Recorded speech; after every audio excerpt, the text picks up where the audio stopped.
यार तू पागल है यार। इसका क्या मतलब था वो जानने के लिए मैंने अपनी डायरी में देखा। वही डायरी जिसमें अस्मिता की हर हरकत के बारे में मैंने नोट्स बनाए हुए थे, जिसमें गुंजन ने मेरी मदद करी थी।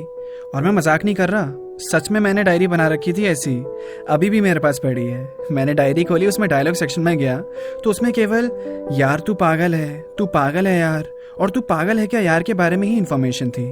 पर उसने तो मुझे यार तू पागल है यार बोला है, मतलब दोनों यार एक ही सेंटेंस में। और मेरे नोट्स के मुताबिक उसमें ऐसा कुछ था ही नहीं।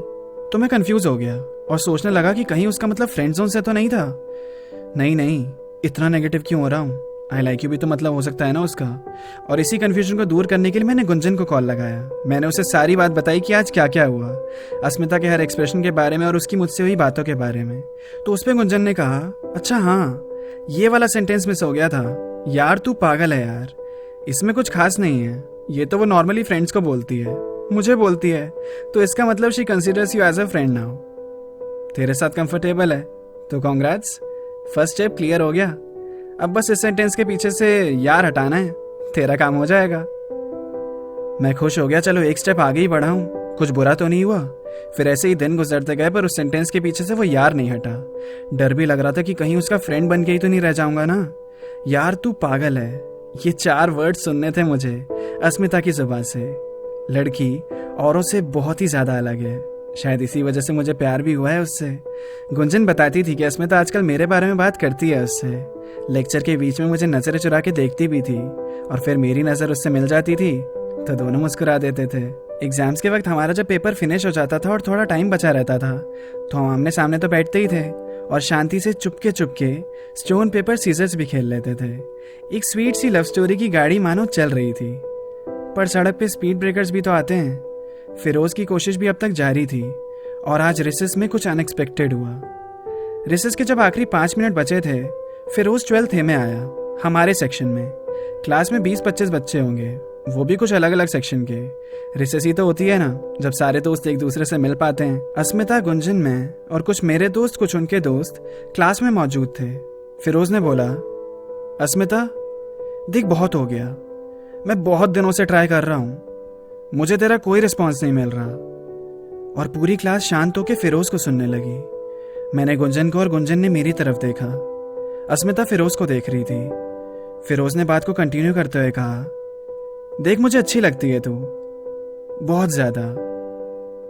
और फिरोज के अंदर इतना कॉन्फिडेंस पता नहीं कहां से आया कि वो फिल्मी स्टाइल में घुटनों पे बैठ गया और बोला, अस्मिता आई लाइक यू। थोड़ी देर तक क्लास उसे देखती रही। मुझे समझ नहीं आ रहा था कि मैं उस पर हंसूं कि वो भी इतना फनी लग रहा था कि उसकी हिम्मत की दाद दूं कि पूरी क्लास के सामने उसने बिना डरे अस्मिता को प्रपोज किया था। अब सबकी नजर अस्मिता पे थी कि वो क्या जवाब देगी। मैं भी बड़े ध्यान से अस्मिता के एक्सप्रेशंस पे गौर कर रहा था। उसका चेहरा ब्लैंक था, वो हंस नहीं रही थी, मानो उसे कुछ समझ नहीं आ रहा था। उसकी आईब्रो सिकुड़ गई, उसे देख के मेरे चेहरे पे खुशी आ गई। फाइनली अस्मिता ने वो 5 शब्द बोले जो उस मोमेंट पे उसे बोलने भी चाहिए थे, तू पागल है क्या यार। और उसका जवाब सुन के पूरी क्लास हंसने लगी। फिरोज को थोड़ी बेइज्जती सी लगने लगी। उसने इधर उधर देखा और बिना कुछ बोले जल्दी से क्लास से चला गया। मैंने गुंजन की तरफ देखा और उसने इशारे से मुझे कहा, देखा ऐसे करते हैं ऑब्जर्व, शेरलॉक की तरह। फिरोज के रिजेक्ट हो जाने पे मैं खुश तो हुआ, पर कहीं ना कहीं मुझे उसके लिए बुरा भी लगा कि क्या सोचकर आया होगा वो। उसकी जगह मैं होता तो। रिजेक्शन से दर्द तो बहुत होता है, पर उस सीन को सोच के बाद में मैं बहुत हंसा और उसके बाद से फिरोज को सब सस्ता इमरान हाशमी बोल के चढ़ाने लगे। फिर हमारा केमिस्ट्री प्रैक्टिकल का पीरियड था, लैब जाना था, पर पिछले वीक ही मैम ने स्ट्रिक्टली वार्निंग दी थी कि जिसके पास भी लैब कोट नहीं होगा वो लैब में नहीं आएगा। और मैं और अस्मिता दोनों ही लैब कोट लाना भूल चुके थे। फिर हमने लैब कोट जुगाड़ने की कोशिश की पर हमें कहीं से मिला ही नहीं। हम फिर भी लैब गए, सोचा मैम को सॉरी बोल देंगे और लैब में एंट्री तो मिल ही जाएगी, पर मैम ने एंट्री नहीं दी और हमें बाहर ही खड़े रहने को बोला। अस्मिता को अंदर जाना था पर मुझे इतना फर्क नहीं पड़ा। मैंने उसे बोला, यहाँ खड़े खड़े क्या करेंगे, चलें क्लास में ही बैठते हैं, मैम कौन सा बाहर आके हमें देखने आ रही है। फिर हम दोनों क्लास में चले गए और मुझे आज पता चला वो डांस की कितनी बड़ी शौकीन है। हम अकेले थे, उसने मुझे कुछ स्टेप्स करके दिखाए जो उसने यूट्यूब से सीखे हैं। फिर जब वो थक गई तो सीट पे आके बैठ गई। फिर मैं अचानक एकदम हंसने लगा। उसने पूछा, क्या हुआ, मैंने कहा कुछ नहीं, बस फिरोज का प्रपोजल याद आ गया। कैसे किया था उसने, कैसे किया था? अस्मिता ने हंसते हुए बोला, नहीं यार छोड़ ना। मैंने बोला अस्मिता देख बहुत हो गया, मैं बहुत दिनों से ट्राई कर रहा हूँ, मुझे तेरा कोई रिस्पॉन्स नहीं मिल रहा। मैं फिरोज की एक्टिंग करने लगा और उसकी तरह घुटनों पे बैठ गया। अस्मिता हंसने लगी और उसके गाल थोड़े से लाल हो गए। मैंने फिरोज की तरह चेहरा बनाते हुए अस्मिता की तरफ देखा और बोला, देख मुझे बहुत अच्छी लगती है तू, बहुत ज्यादा। अस्मिता आई लाइक यू। थोड़ी देर बाद अस्मिता ने अपना चेहरा नीचे किया, एक साइड से हंसी, उसकी आंखें अपने आप ही छोटी हो गई और उसने मुझसे बोला, आभाष यार तू पागल है। और इसी तरह फिर वो 4 मैजिकल वर्ड्स अस्मिता से मेरे हो गए और मैं उसका।